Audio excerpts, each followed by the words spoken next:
Okay, so today we're going to be talking about mudita.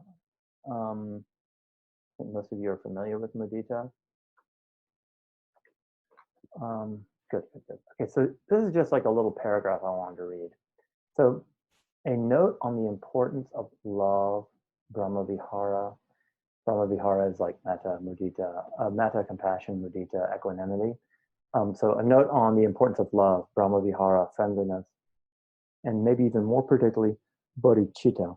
The bodhicitta is the desire to awaken so that you benefit others. So the importance of all this is that you build up these characteristics themselves. It guides your behavior and attitude, and it builds up a positive, pro-social feedback loop that is functional and helpful in society and which feels good and thereby is self-sustaining. Why is this so important? It's because the wisdom practices will deconstruct everything. Seeing past concept and reason. This can be terrible and frightful if you don't have a refuge or a way of being that is positive and pro-social and not based on concepts, reason, and belief. As reason and belief and concept are seen through and therefore no longer provide structure and meaning in life. Brahma-vihara, bodhicitta, love, friendliness, etc. don't rely on reason or belief. They feel good and they're functional and so they don't need reason to be a justification. And so you can go beyond concept, but the kind of Brahma-vihara, bodhicitta, etc. will still be there as a foundation and a refuge for you and a place of stability. Because again, the insight practices will kind of tear everything else to shreds. Okay. Okay. So, all right. Well, what is mudita? Mudita is joy, joyful appreciation. It's sympathetic joy, joy at the good fortune of others, particularly joy at the most reliable source of joy in others, which is spiritual virtue, which are outlined in the paramis or the paramitas, which we'll be discussing later. So let me reiterate that. So I think that one of the kind of, let's say, more optimal forms of mudita is mudita at the spiritual virtues of others, because that's really where true happiness comes from. Those virtues, and that's my opinion. And so that would contrast with, like, joy that the person's like good looking or rich, which you should be happy about that too. That's fantastic. Okay, moving on. I forgot to mention this in my earlier class today. The way I think about the Brahma Viharas is that they are love. So metta is more generic love. And then, as we've discussed, compassion, karuna, is love, is what love does when it sees brokenness and difficulty. And it desires that difficulty go away and that the person not suffer, not struggle. So, consistent with that, what would that be? Analogy or form? Mudita is what love does when it sees good qualities in others. It rejoices. That's what love does. Moreover, mudita is the antidote to jealousy and envy. And it's the opposite of jealousy and envy.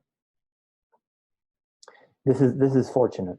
Whenever we experience jealousy and envy, it's 100% chance, this is an opportunity to practice mudita. And there might be internal resistance to that. And then you get to look at that internal resistance and bring this, quality of compassion towards yourself, look at it, and, kind of do some psychological work. Like, what's this about? And then, you kind of bring that, I don't know, you kind of manage that through loving it and being sweet with yourself. because of that jealousy and envy, because that jealousy and envy, at least this is kind of how I feel about it, is it's like a brokenness in you. It's something that's not been worked through. It's a kind of depression or a low self-esteem in you that you feel this envy and jealousy. So anyway, okay, but just to reiterate, mudita is the antidote to that. All right, moving on. This is a quote from the suttas, I believe. When one sees or hears about mudita, when one sees or hears that some person's qualities are esteemed by others, and that he is at peace and is joyful, one thinks thus, sadhu, sadhu, may he continue joyful for a long time. Again, celebrating others. Okay, so I think some of the benefits of this kind of practice are pretty obvious at this point, but I'll keep banging away at it a little bit longer. So why would we want to practice this? So this brings more joy into your life. It's an important aspect of healthy attachment conditioning. One of the aspects of healthy attachment is expressed delight of the parents towards the child.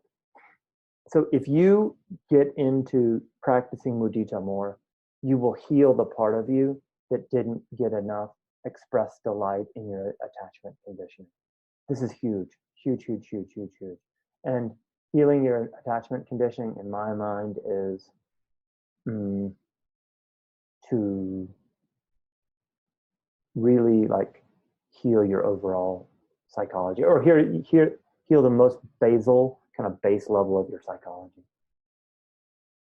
Also, mudita supports epistemic trust, supports the development of epistemic trust. Epistemic trust was developed, as far as I know, by a Hungarian-British psychologist by the name of Peter Fonagy, and he views epistemic trust as basically nearly sharing identity with good mental health. Like, and just to bang on about this a little bit more, paranoia is one of the features of poor mental health, very common in poor mental health. And this is the opposite of paranoia. This is quality of trusting. And so when you build up more joy, when you see things in the world that bring you joy, that helps build more epistemic trust, which again is basically just core mental health. Intimacy and connection with others is much easier as their victories become your victories, which you both share. People want to do their exploration, and then they come back to you and they say, oh, look at this. Oh, I found this. Oh, I'm interested in this, blah, blah, blah. And you're like, oh, wonderful. I'm so happy to hear about this. And it's not a put on. You're legitimately, mudita teaches you to legitimately take joy in their joy. So then it becomes shared joy, which is a facet, a very important facet of intimacy. Jordan Peterson says that a true friend is someone who wants to see you succeed. So again, mudita turns you into a true friend in this way.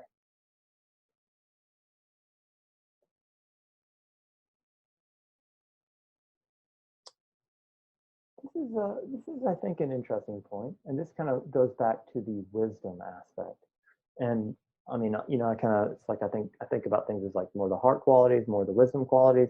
But this is where we see that the heart qualities often help us go beyond and go into wisdom territory. So, so mudita helps you break down your slavish relationship with thought. You have unreasonable joy towards others. This helps relegate thought to its correct place, a tool, and not a big set of fixed views that run you.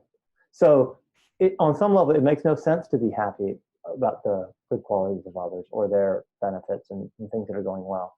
And that's great. It can make no sense all day long.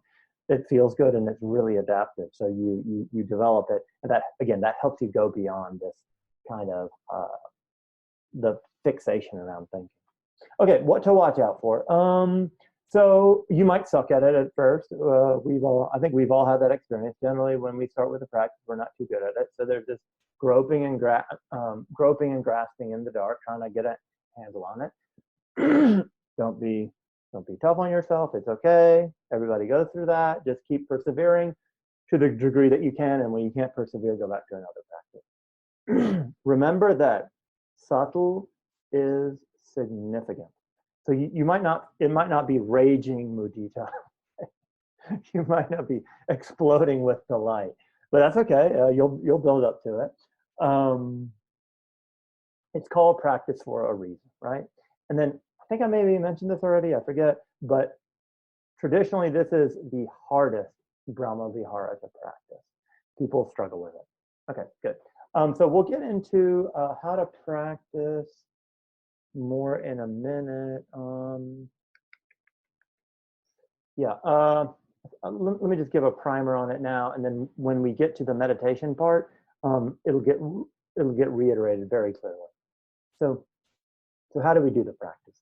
So the phrases you use the phrases, you use the visualization, and you use the feelings in the body. So, and going back to unified mindfulness, Shinzen system, see, hear, and feel. You want to bring all of it, and you want to make it an immersive experience. And let me actually add a couple other things.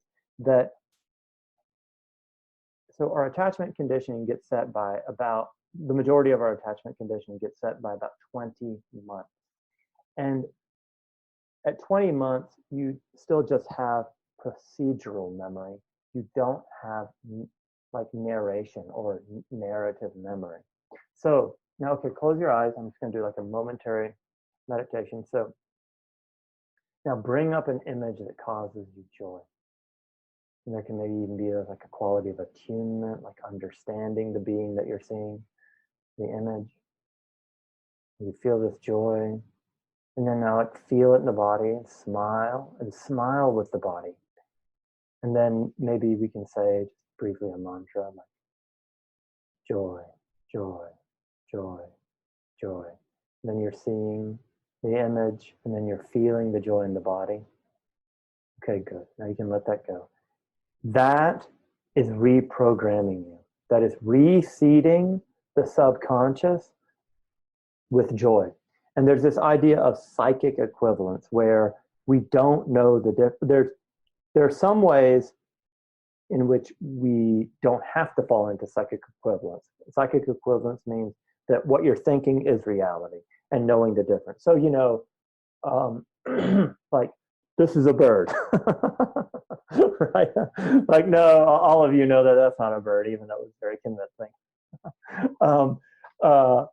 But there's a part of the mind that doesn't have that is trapped in psychic equivalence, and this like really basal level of the mind is in psychic equivalence and is defined by psychic equivalence. So if you did have a shitty childhood, or you didn't get your needs met, or maybe it just wasn't perfect, if you do these practices and bring and work with joy, make it really salient and strong,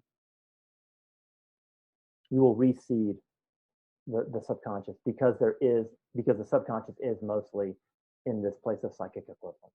Okay, all right. How do we do it? So the mantras or phrases that I use, the verbalizations are may so and so, or oh so and so. When I reflect on you, my heart is filled with joy, filled with gladness. May you stay well, or so and so, however.